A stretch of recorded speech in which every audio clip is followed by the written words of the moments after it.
இல்லை, மாண்புமிகு தமிழ்நாடு முதல்வர் அவர்கள் முதல்லே வந்து போதை தடுப்புக்கான ஒரு ஃபோர்ஸ் பண்ணணும்னு சொல்லியிருக்கிறாங்க. முதல்வர் ஆவதற்கு முன்பாகவே அறிவித்த திட்டங்களில் இது ரொம்ப முக்கியமான திட்டமாக நான் வந்து பார்க்குறேன். அதுபோல் தான் வந்து இந்த சிங்கப்பெண் ஃபோர்ஸும் அப்படி தான் நம்ம வந்து பார்க்குறோம். அதனால் எது ஒரு சிறப்பாக இருக்கோ அதை வந்து மற்ற மாநிலத்து முதல்வர்கள் வந்து அதை பார்த்து அல்லது அது நல்லது அப்படிங்கிறத பாராட்டி அது நம்ம செய்யணும் அப்படிங்கிற அடிப்படையில் பார்க்குறாங்க.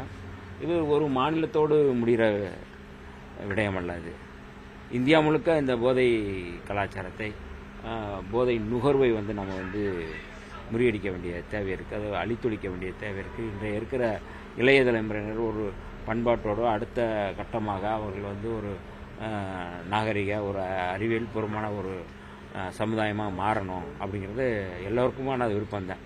ஆக இப்படிப்பட்ட சூழலில் அதையெல்லாம் முறியடிக்க வேண்டிய தேவை இருக்குது. அதுக்கு வந்து இம்மாதிரியான ஒரு இணக்கம் இருந்தால் ரெண்டு மாநில முதல்வர்கள், ஏன்னா கேரளாவில் இருந்தோ இங்கே வரக்கூடாது, இங்கேருந்து அங்கே போயிடக்கூடாது, ஆந்திராவில் இங்கே வந்துடக்கூடாது, ஏன்னா அண்டை மாநிலங்களில் வந்து ஒரு இணக்கமான ஒரு நடவடிக்கை இருந்துச்சுன்னா கட்டாயம் வந்து இந்த போதை பொருள் கலாச்சாரத்தை நம்ம வந்து ஒழிச்சிடலாம். அதிமுக திமுக சேர்ந்த முன்னாள் அமைச்சர், சட்டமன்ற உறுப்பினர்லாம் ஒருமையில் பேசுகிறாங்க தமிழ்நாடு முதல்வரை. இனிமேல் அதுமாதிரி பேசினா தமிழக வெற்றி கழகத்தினர் வந்து முற்றுகையிடுவோம்னு சொல்லியிருக்காங்க. அதுக்கு இல்லை, ஒரு நாகரிகமான அரசியலை நோக்கி நகரணும்னு நாங்கள் விடுதலை சிறுத்தைகள் நினைக்கிறோம். எவ்வளோ மோசமாக விமர்சனம் செய்தாலும் கூட நாங்கள் வந்து அதை நாகரிகத்தோடு எதிர்கொள்ளக்கூடிய ஒரு அரசியலை தான் முன்னெடுக்கிறோம் அப்படின்னு எங்களுடைய தலைவர் பல்வேறு இடங்களில் சொல்லியிருக்கிறாரு. ஆக அந்த வகையில் வந்து நாகரிகத்தை வந்து நம்ம வந்து மேலும் மேலும் வந்து நம்ம வந்து மேம்படுத்த வேண்டிய பொறுப்பு இருக்குது. அரசியலில் வந்து அடுத்தடுத்த தலைமுறையினருக்கு வந்து நம்ம அதைத்தான் கற்றுக்கொள்ள முடியும். ஒருமையில் பேசுவது, மாண்புமிகு முதல்வர் அவர்களை ஒருமையில் பேசுவதோ அல்லது தரம் தாழ்த்தி பேசுவதோ யாரும் வந்து ஏற்றுக்கொள்ள மாட்டார்கள், யாரும் விரும்பவும் மாட்டார்கள்.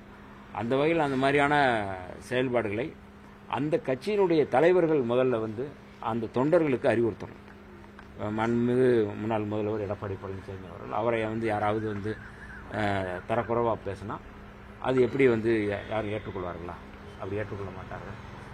இது எல்லாமே வந்து அந்தந்த கட்சி தலைவர்கள் தொண்டர்களுக்கு நாம் வந்து ஒருமையில் பேசக்கூடாது, நம்ம வந்து ஒரு மரியாதையோடு நாகரிகத்தோடு பேசணும் அப்படிங்கிறத வந்து சொல்லிக் கொடுத்தா இது வந்து தேவையில்லாத சர்ச்சை இருக்காது அப்படிங்கிறது என்னுடைய லஞ்ச ஒழிப்புத்துறை இயக்குனர் அருண் மாற்றப்பட்ட எப்படி பார்த்தீங்கன்னா முன்னதாக வந்து உங்கள் கட்சியோட தலைவர் தான் அவர் அந்த லஞ்ச ஒழிப்புத்துறைக்கு வந்து நியமனம் செய்யணும்னு சொல்லி வலியுறுத்தினாங்க. இல்லைன்னு அவங்க மறுத்தாங்க.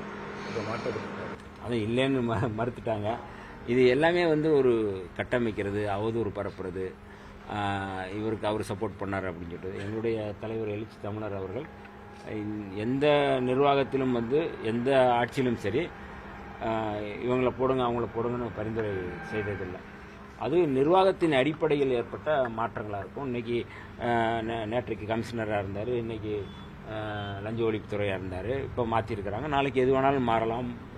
அது வந்து நிர்வாகத்தில் ஏற்படுத்திய அல்லது அவர்கள் வந்து தலைமை அதிகாரிகள் உருவாக்கிய ஒரு மாற்றமே ஒழிய அதில் நான் வந்து எந்த அரசியல் இருப்பதை நான் கருதவில்லை. பாஜக புதிய கூட்டணியில் பங்கேற்பதில் இன்னும் உறுதியாக இருக்கீங்களா? அதுக்கான பேச்சுவார்த்தை போயிட்டு இருக்கா புதிய கூட்டணி அமைகிறதுக்கு? இல்லை, இது குறித்து எங்களுடைய தலைவர் எழுச்சி தமிழர் அவர்கள் தெளிவுபடுத்தியிருக்கிறாங்க.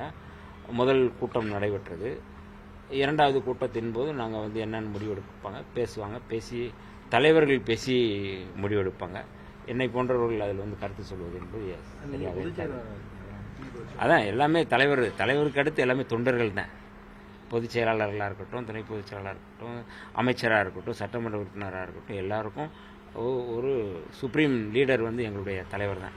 அவர் என்ன முடிவெடுக்கிறாரோ அந்த முடிவின் அடிப்படையில் நாங்கள் செயல்படக்கூடியவர்கள். ஆகவே அவருடைய முடிவுக்காக உங்களை போன்று நாங்களும் காத்திருக்கிறோம்.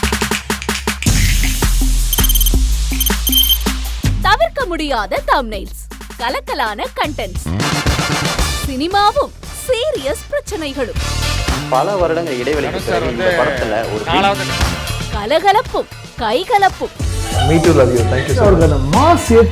போயிட்டே தான் இருக்காரே தவிர பிரேக்கே இல்லாமல் பிரேக்கிங் நியூஸ் சொல்லும் தந்தி டிவி ஆப். இன்ஸ்டா தலைமுறை வரை இறங்கி அடிக்கும் தந்தி டிவியின் டிஜிட்டல் எக்ஸ்க்ளூசிவ். அது தண்ணிக்குள்ள போகும்போது ஹேங் ஆயிடுச்சு. உங்களுக்கு விஜய் சார் எந்த அளவுக்கு ரொம்ப பிடிக்கும்? Of course, Malayalis are huge Vijay sir fans. ரெண்டு பேருமே ரொம்ப பிடிக்கும் எனக்கு.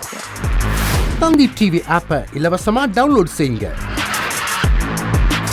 ஃபாலோ பண்ணுங்க, சப்ஸ்கிரைப் பண்ணுங்க, என்ஜாய் பண்ணுங்க.